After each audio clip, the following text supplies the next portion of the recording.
everyone, it's Ashley. Welcome back. Today I'm going to be making a Christmas thank you card. I'm going to be using some Scrapbook.com branded products for this. I will be using this heart stencil. It's a 6x8 inch stencil. I will also be using these domed ink blenders. They are a lot of fun to work with, and I like that you don't get any harsh edges with them. Now, I will also be using the Scrapbook.com Sentiments for Every Day. I love how these are kind of scripty and kind of brushed looking. They're a lot of fun. So the ones that we get are Happy Birthday, Thinking of You, Best Wishes, I'm Sorry, Thank You, Welcome Baby, and Congratulations. For today's video, I will be using the thank you sentiment since we will be doing a thank you card. To start, I'm taking some purple tape and adhering my slimline card base onto my Wendy Vecchi Make Art Station. And this will just secure my card base during this whole stenciling process. I like to use a combination of tape and magnets when I'm doing stenciling. Tape on the paper to make sure it stays put, and then I can use magnets on the stencil in case I need to move the stencil around, then it's a little bit more mobile. But the magnets on this Make Art Station are super strong and secure, so I really like using this, and I can just turn and adjust the whole thing as needed for when I am ink blending. I'm going to be using some Distress Oxide for ink blending. I'm going to be using the Festive Berries and the Evergreen Bough. So these are both fun Christmassy colors. They're not too bright. I think they're a little bit more muted. And then I'm going to be using my domed blender. And it's a nice sturdy foam, so it's not just going to collapse or break down. It's really nice and sturdy, and it just velcros onto the base so you can switch out colors if you need, if you've never used one of these before.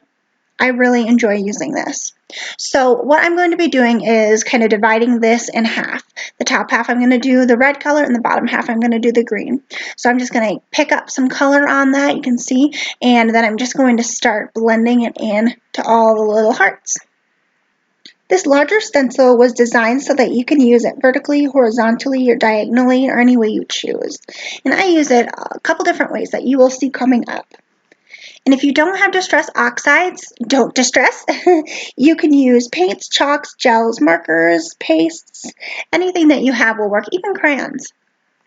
I like the size of this stencil too because it's bigger. You don't have to pick it up and move it all the time. It covers your whole workspace.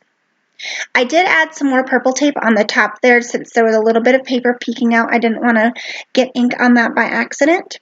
But I will show you what you can do if you do get ink smeared or a little bit where you don't want it to be in a little while.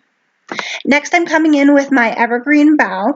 And again, I will have everything that I'm using in this video in my description box below so you can go and shop or view what I used. I do use affiliate links, but that is no extra cost to you, and it just helps me to be able to continue what I love to do. Next, I removed my purple tape that I had in the center, and I'm just blending both colors together. I end up covering that center row of hearts up with the sentiment, so this ends up not being necessary, but I did just want to create kind of that gradient change from red to green in case at this point I did not know where I wanted to place my sentiment. So now that I have that done, I cleaned off my stencil and I'm coming back in and I am recentering it to where I want my next layer of hearts to be. For this next row of hearts, I am going to be using some Faux Bunny glitter paste. And I'm going to be using this spreader here to use it. What I like to do is use the back side of that spreader so everything stays smooth, if that makes sense. Just like you would be using one of these to frost a cake or a cupcake. So I have it on that back side, and then I'm just going to start laying it down. And you want to make sure you're not digging in and pushing it in too hard so it stays within the heart and doesn't smush and bleed into the paper. So I am just getting that all laid down and making sure I get it smooth across all of the openings. So this glitter paste is a clear one with, of course, glitter in it. So it's not going to show up as bright, but when you see the card up close, you will definitely see that, and you'll feel the texture on it too. These clean up really well too with stencils. Just run it over some hot water. If you need, give it a little scrub, and it cleans up really well. Glitter pastes also dry really fast, which is great. So I just wanted to pause here and show you that mono eraser that I have down in the corner. Half of it is a regular eraser and half of it is that rougher sand eraser. So I use that rougher sand eraser if I get any smudges or ink where I don't want it to be, especially on white paper. It has been a lifesaver and I use it quite often. So I will link to that also.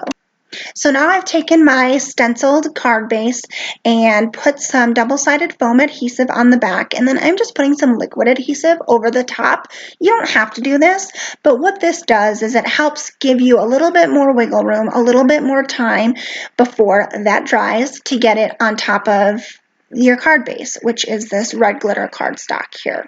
So I'm getting it all centered. You can see how you have a little bit more time, because sometimes with double-sided foam adhesive, once it sticks, sometimes it's hard to peel that back up. So next I've gone in and stamped and heat embossed with some white embossing powder my sentiment thank you, and I've gone ahead and just put that right in the middle. So there is the card. I will show you an up-close view in a moment so you can see the details of the card too. So there you go. You can see the glitter. You can see all the different ink colors and the thank you sentiment. And this is a perfect card, easy to do. You could do these in bulk for thank you cards for Christmas. I hope you enjoyed this video. Please be sure to like and subscribe to my channel and hit that notification bell to be alerted to new videos for more crafty inspiration. Have a great day.